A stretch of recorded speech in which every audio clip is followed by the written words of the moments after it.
Nosotros sabemos cómo sacar a México de la decadencia. Va a depender de ti. Tenemos proyecto. 1. Rescatemos al Estado. El Estado está convertido en un comité al servicio de unos cuantos. En sentido estricto, hablando con la verdad, en México no hay democracia, porque la democracia es el gobierno del pueblo y para el pueblo. Lo que hay es una oligarquía, que significa el gobierno al servicio de unos pocos. Si hacemos valer la Constitución, sobre todo el artículo 27, vamos a poder rescatar bienes de la nación y del pueblo que se han entregado de manera ilegal a particulares, a nacionales y extranjeros. De Salinas a Fox entregaron 25 millones de hectáreas del territorio nacional a empresas mineras, sobre todo extranjeras, para la explotación del oro, de la plata, del cobre. Es decir, entregaron el 12% del territorio nacional. México tiene 200 millones de hectáreas. Lo que concesionaron, pues, es del tamaño del estado de Chihuahua, que es el estado con más territorio en nuestro país, tiene 25 millones de hectáreas. Se llevan todas estas riquezas, no dejan beneficios, contaminan, pagan salarios de hambre. ¿Sabes cuánto pagan de impuestos las empresas mineras extranjeras? 5 pesos por hectárea al año. Por eso necesitamos rescatar los bienes de la nación, los bienes que son del pueblo, que esas riquezas se distribuyan con justicia, que no se queden, como ha venido sucediendo, en unas cuantas manos. 2. Democratizar los medios de comunicación. El 75% de los mexicanos se va formando una opinión sobre la realidad nacional a través de lo que se les dice en la televisión. Y resulta que la televisión está concentrada en unas cuantas manos, en unas cuantas personas. Televisa está en manos de Roberto Hernández, de Balleres, Claudio X González, del Consejo Coordinador Empresarial, el que participó en la guerra sucia en contra de nosotros en el 2006. Germán Larrea, el de la minera México. Es presidente del Consejo de Administración de Televisa, Pedro Aspe, secretario de Hacienda de Salinas, además de Azcárraga. Son los dueños de Televisa. En fin, los que tienen más poder económico son los dueños de la televisora más influyente en este país. Ellos son los que realmente mandan en el país.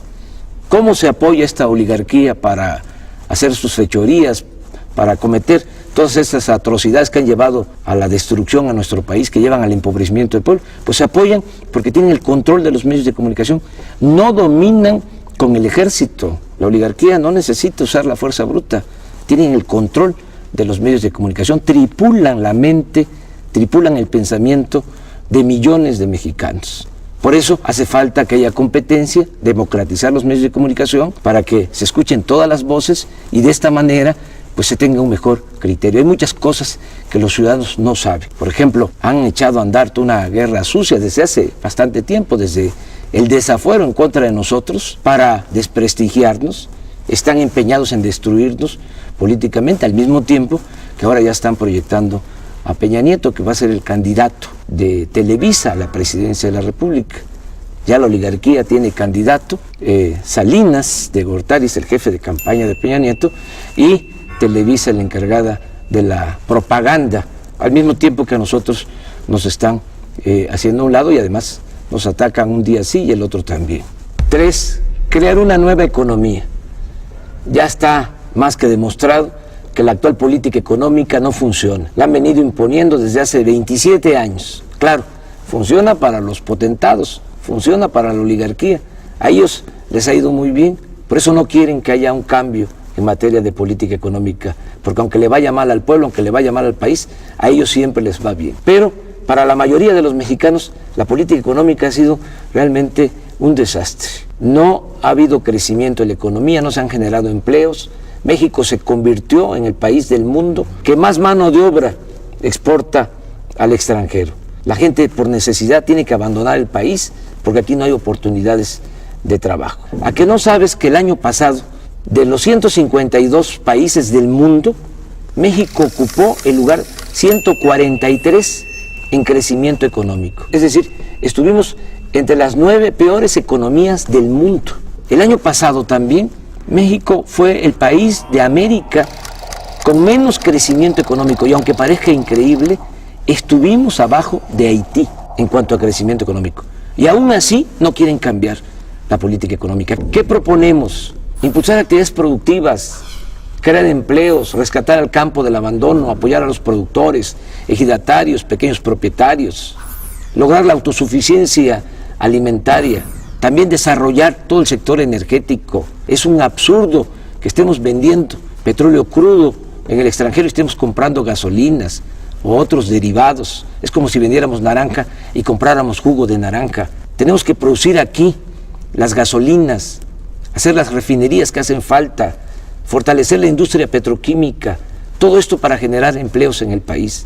No olvidemos, si hay producción hay empleo, hay bienestar, hay mercado, hay circulante, somos un país fuerte, soberano.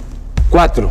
Combatir las prácticas monopólicas, que se cumpla lo que establece la Constitución en su artículo 28, que no haya monopolios que abusen y que den precios exagerados, que afecten a los consumidores, como sucede en el país. Hay un grupo de monopolios vinculados al poder que tienen protección y que abusan de los consumidores. Nosotros los mexicanos tenemos que pagar porque existen estos monopolios, porque no hay competencia, más por los bienes y servicios que consumimos. Pagamos 3 veces más por el cemento que lo que pagan los estadounidenses. Los mexicanos pagamos también mucho más por el teléfono, por la luz, por tarjetas de crédito, por créditos hipotecarios, por el servicio de internet, y todo porque existen los monopolios. Y hacemos la comparación con Estados Unidos, cuando allá el salario mínimo es 10 veces superior al salario mínimo en nuestro país.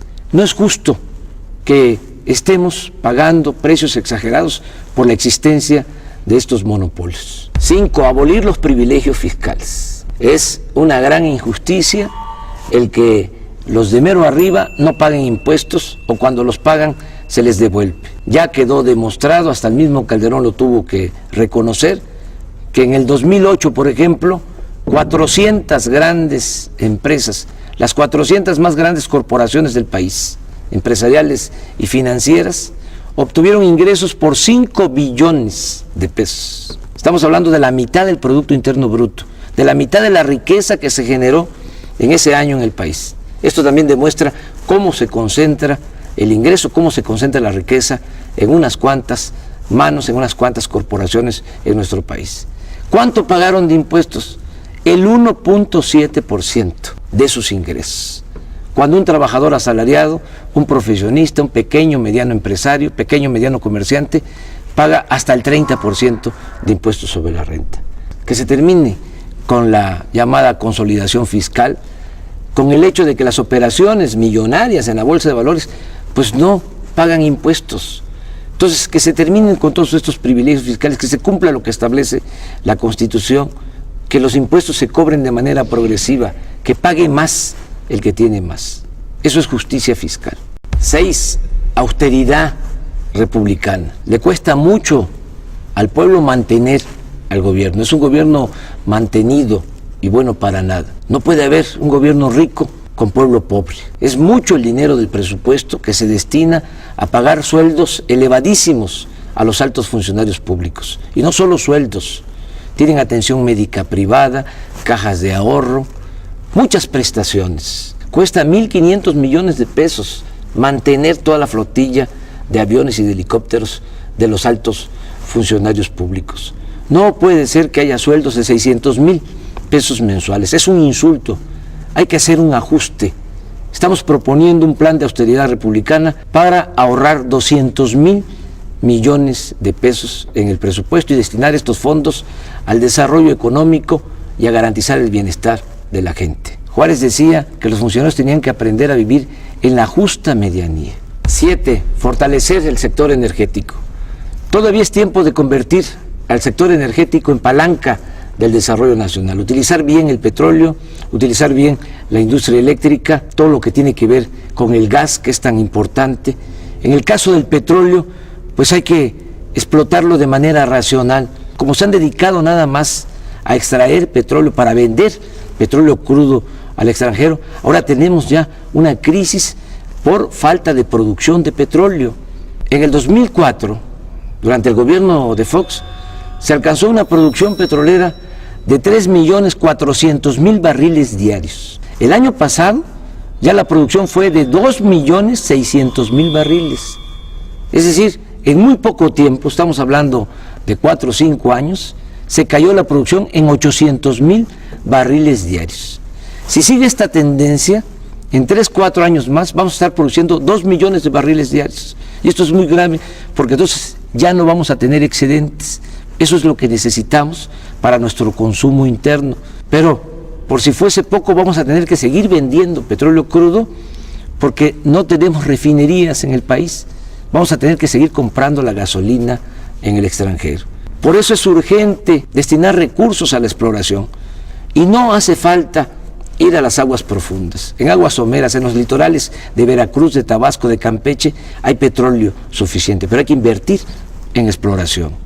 Hace falta también ya decidirse a construir en serio las 3 o 4 refinerías que hacen falta para dejar de comprar la gasolina en el extranjero.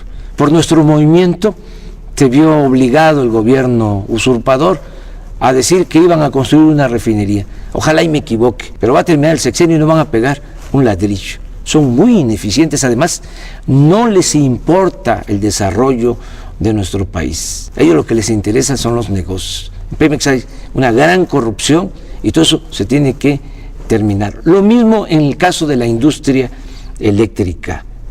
Hay que revisar todos esos contratos que han entregado a empresas extranjeras para instalar plantas de generación de energía eléctrica en nuestro país. Estamos pagando la luz a precios muy elevados porque la Comisión Federal de Electricidad está comprando toda la energía eléctrica a empresas extranjeras. El 40% de la luz que consumimos ya se está comprando a empresas extranjeras. 8. Alcanzar la soberanía alimentaria. Tenemos que producir los alimentos que consumimos, dejar de comprar maíz, frijol, arroz, leche, carne de cerdo, carne de res, desechos de pollo en el extranjero. Es un absurdo que se haya abandonado el campo y que no estemos produciendo lo que consumimos. El año pasado, a pesar de la recesión económica, se tuvieron que destinar 16,000 millones de dólares para comprar alimentos en el extranjero, cuando podríamos estarlos produciendo en nuestro país, además generando empleos, evitando de que la gente tenga que irse a buscar trabajo a Estados Unidos. Se está despoblando el campo. También tenemos que apoyar la producción de autoconsumo. Millones de campesinos pobres, indígenas, viven de lo que producen, de la economía de autoconsumo. Hay que apoyarlos, ayudarlos a que sigan produciendo maíz, sobre todo, que es la base de la alimentación, y no al maíz transgénico. 9. Establecer el estado de bienestar, que se garantice la seguridad, el bienestar del mexicano, desde que nace hasta que muere, desde la cuna hasta la tumba. Ese es un ideal, se puede lograr. Hay que empezar por garantizar el derecho de los adultos mayores a una pensión justa. El estado de bienestar en Europa, por ejemplo, significa que a partir de los 65 años ya reciben en algunos países hasta 30,000 pesos mensuales de pensión. Eso es estado de bienestar. Nosotros tenemos que garantizar eso. Tiene que haber pensión universal para todos los adultos mayores. Tiene que haber becas de apoyo a todas las personas con discapacidad. Tiene que garantizarse la atención médica y los medicamentos gratuitos. Hacer valer lo que establece la Constitución, el derecho del pueblo a la salud. Y desde luego tiene que garantizarse el derecho a la educación. Que no se queden los jóvenes sin la posibilidad de estudiar, que no importe la condición económica, social de los padres, para que los jóvenes puedan tener acceso a la educación. No lo que ha venido sucediendo, que cada año rechazan a 300,000 jóvenes con el pretexto de que no pasan el examen de admisión en las universidades públicas, cuando la verdad es que no hay presupuesto, no hay espacio y por eso los están excluyendo. ¿Qué planteamos nosotros? Que todos los jóvenes tengan posibilidad de estudiar. 100% de inscripción en las escuelas públicas. Es mejor tener a los jóvenes estudiando que tenerlos en la calle. Ahora todo el mundo se rasga las vestiduras por esta situación de inseguridad y de violencia que desgraciadamente se está padeciendo, pero hay que entender por qué llegamos a estos extremos. En 27, 28 años no ha habido crecimiento económico, no hay empleo, sobre todo se les cerró las puertas a los jóvenes que no tienen posibilidad ni de trabajo ni de estudio. Está demostrado que no basta para enfrentar el problema de la inseguridad y de la violencia el usar al ejército, la mano dura, penas más severas. Hay que entender que la paz y la tranquilidad son frutos de la justicia. 10. Promover una nueva corriente de pensamiento, en donde lo más importante sean los valores. Esta crisis que estamos padeciendo, esta decadencia, no es nada más económica, política, social, es también de pérdida de valores. Por eso hay que impulsar un nuevo estilo de vida, en donde la mujer, el hombre, valgan por su trabajo, por su generosidad, valgan por sus acciones solidarias, fraternas, no como lo que sucede actualmente, que solo vale el que tiene, y el dinero siempre se impone, siempre aplasta, siempre domina a la dignidad, a los principios. Afortunadamente, en el México profundo, en nuestro pueblo, hay muchos valores que hay que exaltar, hay que recoger todos esos valores, toda esa reserva de valores que hay en nuestro pueblo para regenerar la vida pública en nuestro país. Abajo no hay odio, abajo no hay codicia. Eso tiene que ver más con lo que han venido induciendo últimamente. Y tenemos que recordar que la felicidad no es solo acumular riquezas, no solo es acumular bienes materiales. La felicidad es estar bien con uno mismo, estar bien con nuestras conciencias y sobre todo estar bien con el prójimo. A pesar de la tragedia nacional, no nos desanimemos. Si hay salidas, no caigamos en la desesperanza. Sí podemos sacar adelante a nuestro país, sí podemos sacar adelante a nuestro pueblo. Tenemos proyecto para sacar adelante a México. Depende de ti. Y recuerda, solo el pueblo puede salvar al pueblo.